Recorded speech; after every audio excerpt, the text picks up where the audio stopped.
My name is Crystal. I'm a 46-year-old female from Chatham in Kent, and I want to talk about my experience of being in the back of an ambulance on a Friday last. Well, it's the 22nd today. The incident date was the 12th of June 2015, and it was to me, Crystal.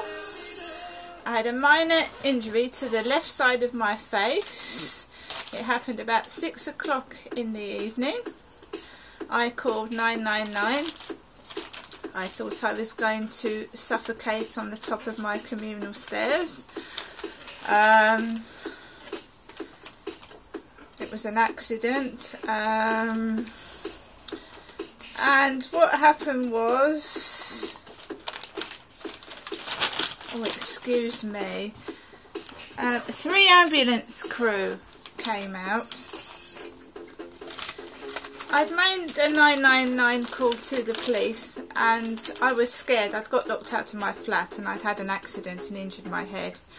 And when I made a call to the call operator to 999 and asked for the police got through, and some female control operator was laughing her head off, which I didn't find very funny in the least.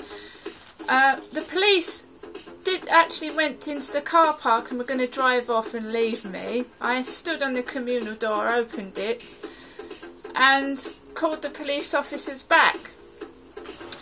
Then the ambulance arrived. I was being questioned. I felt concussed. I couldn't answer police questions at all. So I went into the back of the ambulance where there was 2 female staff and a grey-haired male member of staff. And they proceeded to give me 2 big pink tablets of ibuprofen. Now, I'm not allergic to ibuprofen, but my mother Jennifer is, and they were really large tablets.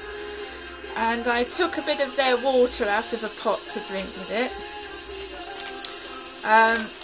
And basically it was B. Horner assigned this paperwork, along with it was Brian E. Horner and Alex Barnes have signed the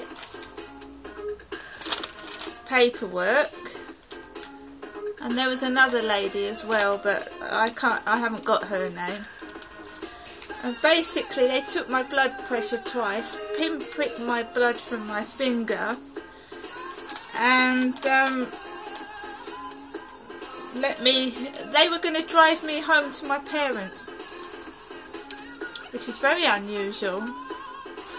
In fact, the 2 male police officers drove me back to my parents, where I stayed with my parents overnight, and I returned at 2 o'clock in the afternoon to my flat alone with no help or care.